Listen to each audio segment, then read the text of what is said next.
ठंड दिन ब दिन बढ़ती जा रही है। कंबल के बिना कैसे गुजारा होगा?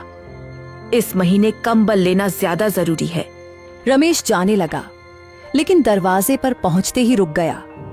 कुछ पल वह यूं ही चुप खड़ा रहा, मानो कोई भारी फैसला उसके कदमों को रोक रहा हो। ठंड तो दिन पर दिन बढ़ती जा रही है। मुझे नहीं लगता कि बिना कंबल के हमारी रातें कटेंगी। लेकिन ये सेठ, ये तो बिना पैसे लिए जाएगा नहीं। अगर जरा सी भी बहस हुई तो शायद सारे पैसे ही मांग ले। कुछ देर सोचने के बाद रमेश ने गहरी सांस ली, फिर वापस रसोई में आया। उसके चेहरे पर बेबसी, चिंता और हिम्मत तीनों एक साथ झलक रहे थे। सुनीता, वह पैसे ले आओ। ये सेठ मानेगा नहीं। जब पैसा लेने आया है तो खाली हाथ वापस नहीं जाएगा। सब्जियां अब लगभग तैयार हो गई हैं। उन्हें बेचकर मैं कंबल का इंतजाम कर लूंगा। अच्छा, तो सब्जियां बेचकर कंबल का इंतजाम करोगे, पर खाओगे क्या रमेश? उसके लिए पैसे नहीं चाहिए क्या? मैं कह रही हूँ, ये खेती छोड़ दो और कोई दूसरा काम ढूंढो। सब्जियां बेचोगे तो उसे पैसे दोगे, हर महीने सूद चुकाओगे तो हम भूखे रह जाएंगे। रमेश का दिल बैठ गया। वह जानता था कि सुनीता की बात सच है, लेकिन इस कड़कती ठंड में वह करे भी तो क्या? गांव में कोई भी काम पर रखने को तैयार नहीं था। उसकी सारी उम्मीदें जैसे एक धागे से लटक रही थीं। तभी बाहर से एक तेज भारी आवाज गूंजी। अरे रमेश, तू पैसे देगा या नहीं? मैंने तुझे साफ कहा था, हर महीने के आखिरी दिन मुझे अपना सूद चाहिए। अब मुझे कोई बहाना मत सुनाना, समझा? सुन रही हो ना इसे? ये मानेगा नहीं। लाओ जल्दी पैसे दो, कंबल का कोई और इंतजाम कर लेंगे। लो, ये पैसे हैं जो बड़ी मुश्किल से इकट्ठे किए थे। न जाने इनसे कब पीछा छूटेगा। रमेश, तुम ये खेती छोड़ दो और मजदूरी कर लो। रोज की कमाई से तो हमारा घर चल जाता था। रमेश पैसे लेकर बाहर निकला और सेठ को पैसे दे दिए। ठंडी हवा उसके हाथों से भी ज्यादा कांप रही थी। सेठ धनराज ने पैसे गिने। ये तो बहुत कम है। ठीक है, अभी ले लेता हूँ, लेकिन कल सुबह 10 बजे तक पूरा पैसा मेरे पास होना चाहिए। नहीं तो जो कागज मैंने संभाल कर रखे हैं वे काम में आ जाएंगे। तुम्हारी जमीन सीधी सीधी मेरे हाथ में आ जाएगी, समझे? सेठ जी, सब्जियां बेचने के बाद मैं बाकी पैसे दे दूंगा। अभी मेरे पास बस इतने ही हैं। ये भी मैंने कंबल के लिए बचा कर रखे थे। ठीक है, मैं फसल के बाद ही आऊंगा, लेकिन याद रखना तब मुझे पूरे पैसे चाहिए, वरना फिर ठीक नहीं होगा। इतना कहकर धनराज वहां से चले गए। रमेश ने गहरी सांस ली। उसकी आंखों में थकान थी और माथे पर चिंता की लकीरें। कम से कम कुछ दिनों का वक्त तो मिल गया, लेकिन अब मैं कंबल का क्या करूं? उसके बिना तो रात गुजरना मुश्किल हो गया है। वह घर के अंदर गया।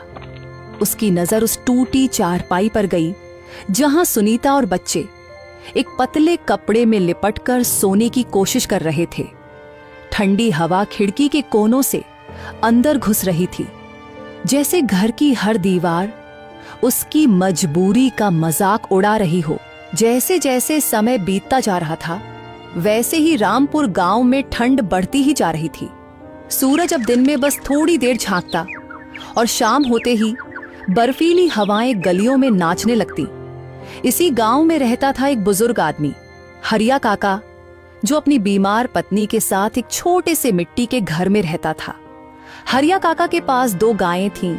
वे उन्हीं गायों के गोबर से उपले बनाते और उन्हें सुखाकर गांव-गांव, घर-घर जाकर बेचते थे। हाय भगवान, ये ठंड कितनी बढ़ती जा रही है। इतनी ठंड में मैं काम कैसे करूं? आज तो घर में खाने को भी कुछ नहीं है और उधर मेरी बूढ़ी औरत, वो बिस्तर पर पड़ी बीमारी से लड़ रही है। ठंड से कांपते हुए हरिया काका सिर पर उपलों की टोकरी उठाए गांव तक पहुंच गए थे। उपले ले लो, उपले, ठंड में बहुत काम आएंगे। पूरी रात जलेंगे। गरीबों का सहारा है उपले। ले लो उपले, ले लो। आज कोई भी उपले लेने क्यों नहीं आ रहा? लगता है ठंड के मारे सब लोग घरों में दुबके पड़े हैं। लग रहा है आज तो मुझे खाली हाथ ही घर जाना पड़ेगा, लेकिन वहां मेरी भूखी पत्नी मेरा इंतजार कर रही है। अरे काका रुकिए, अपने भारी भरकम उपले मुझे भी दे दीजिए। हे भगवान, बाहर बहुत ठंड है। काका, जरा जल्दी कीजिए ना। हाँ हाँ बेटी, अभी देता हूँ। लो ये लो अपने उपले। काका, पैसे कल ले लेना, अभी तो मेरे पास खुले पैसे नहीं है। बेटी, घर में अनाज का एक दाना भी नहीं बचा है। अगर तुम्हारे पास पैसे नहीं हैं, तो पैसों के बदले थोड़ा अनाज ही दे दो। काका, ये लीजिए थोड़े चावल। ठीक है बेटी, ला यही दे दे। आज इसी से मेरा काम चल जाएगा। उपले बेचकर हरिया काका अपने घर की ओर निकल पड़े। रास्ते में ठंडी हवा की लहरें तेज होती जा रही थीं। सांसें जैसे जम सी रही थीं। ठंड का कहर इस कदर उमड़ रहा था कि पूरे गांव वाले परेशान हो चुके थे। दिन ढलते ढलते ठंड ने अपना विशाल और डरावना रूप ले लिया था। रात गहराने लगी और उसी काली घुटन भरी अंधेरी रात में अचानक आसमान छन से फटता हुआ लगा। कड़कती बिजली के साथ साथ मूसलाधार बारिश भी शुरू हो गई। बारिश ऐसी लग रही थी जैसे आसमान से गिर नहीं रही हो, बल्कि किसी ने बादलों के पूरे घड़े एक साथ उलट दिए हों। हे भगवान, क्या इतनी ठंड कम थी जो अब इतनी जोरदार बारिश भी शुरू हो गई? यह तो हम गरीबों की जान ही ले लेगी। अब कुछ दिनों तक तो घरों में ही कैद रहना पड़ेगा, वरना बाहर कदम रखते ही जम जाएंगे। ये क्या हो गया? इतनी कड़कती ठंड में यह बारिश और तूफान भी शुरू हो गया। अगर मौसम ऐसे ही बिगड़ता रहा तो हमारी सारी सब्जियां खराब हो जाएंगी। सच कह रहे हो रमेश, इतनी मेहनत से इतनी ठंड में हमने ये सब्जियां उगाई हैं। अगर ये भी खराब हो गई तो हम जिएंगे कैसे? देखो सुनीता, ये ठंड की पहली बारिश है, शायद सुबह तक रुक जाए। भगवान करे ऐसा ही हो, भगवान ही जाने। पर हाँ, अगर अच्छा ही हो तो बेहतर है। सुनीता, बहुत ठंड लग रही है। अगर कोई अतिरिक्त कंबल हो तो निकाल दो, नहीं तो रात काटना मुश्किल हो जाएगा। कंबल कहाँ से लाऊं रमेश? जो थोड़े बहुत पैसे बचाए थे वो तो सेठ ले गया। एक ही कंबल है, वो भी मैंने बच्चों को ओढ़ा दिया है। हे भगवान, ये कैसी परीक्षा ले रहे हो हमारी? इतनी कड़कती ठंड में हमारे पास एक कंबल तक नहीं बचा। ऐसा करो सुनीता, जरा चूल्हा जला दो, थोड़ी गर्माहट मिल जाएगी, वरना इस रात में हमारी तबीयत बिगड़ जाएगी। सुनीता ने किसी तरह चूल्हा जलाया। गीली लकड़ियों से धुआं निकल रहा था, लेकिन थोड़ी बहुत तपिश मिल ही गई। सब लोग चूल्हे के पास सिमटकर बैठ गए। उस आग की हल्की सी गर्मी ही उनके लिए सहारा बनी हुई थी। बाहर बारिश का शोर था और अंदर हर चेहरे पर चिंता और थकान की लकीरें थीं। बारिश रुकी ही नहीं। पूरे 4 दिनों तक लगातार आसमान बरसता ही रहा। कोई भी घर से बाहर नहीं निकला। किसी के पास न हिम्मत बची थी और न ही कोई उम्मीद। चौथे दिन सुबह जब पहली बार बारिश थमी तो गांव के लोग धीरे धीरे अपने खेतों की ओर जाने लगे। हर कोई डरा हुआ था, पता नहीं कैसी हालत मिलेगी। रमेश भी अपने खेत में पहुंचा। हे राम, ये क्या हो गया? यही फसल तो हमारा सहारा थी, वो भी बर्बाद हो गई। सारी मेहनत, सारा पसीना 4 दिनों की बारिश ने सब बहा दिया, और ऊपर से वो सेठ भी कल अपना पैसा लेने आएगा। पता नहीं अब हमारे साथ क्या होगा। हे भगवान, इस ठंड में हमारी रक्षा करना। सुनीता, सब खत्म हो गया, फसल पूरी तरह बर्बाद हो गई है। रमेश ने पूरा किस्सा बताया। कैसे पानी में फसल सड़ गई, कैसे खेत में खड़े पौधे मिट्टी में मिल गए, और कैसे अब सेठ धनराज के पैसे चुकाने का कोई रास्ता नहीं बचा। सुनीता चुपचाप सुनती रही। मैंने कहा था ना रमेश, उस सेठ को पैसे मत दीजिए। देखिए आज हालत क्या हो गई है। इतनी जोर की हवा चल रही है, ठंड हड्डियों में चुभ रही है। अब कहां से आएगा कंबल? और कल वह सेठ फिर से पैसे लेने आएगा। हमारे पास तो एक दाना तक नहीं बचा रमेश। अब देखिए कल से हमारे साथ क्या होने वाला है। भगवान जाने कौन सी मुसीबत दरवाजे पर खड़ी है। रात भर जागते जागते रमेश और सुनीता की आंखों में नींद की एक बूंद भी नहीं आई। रमेश बस अंधेरे को ताकता रहा। उसे पता था कि सुबह एक तूफान उनके दरवाजे पर दस्तक देगा। अरे रमेश, मैं आ गया हूँ, जल्दी से मेरे पैसे दे दे, यहाँ बहुत ठंड लग रही है। सेठ जी, मुझे माफ कर दीजिए, आज मैं आपके पैसे नहीं दे सकता। मेरी पूरी फसल बारिश में बर्बाद हो गई है, पूरा खेत पानी में डूब चुका है। मैं हाथ जोड़कर कहता हूं, कृपया मुझे थोड़ा समय दे दीजिए। मैं कोई और काम ढूंढ लूंगा, लेकिन सबसे पहले आपके पैसे चुका दूंगा। मुझे कोई बहाना नहीं चाहिए रमेश, बस पैसे चाहिए अभी के अभी। और अगर नहीं दे सकता तो सुन ले, आज से यह घर और तेरा खेत दोनों मेरे हुए।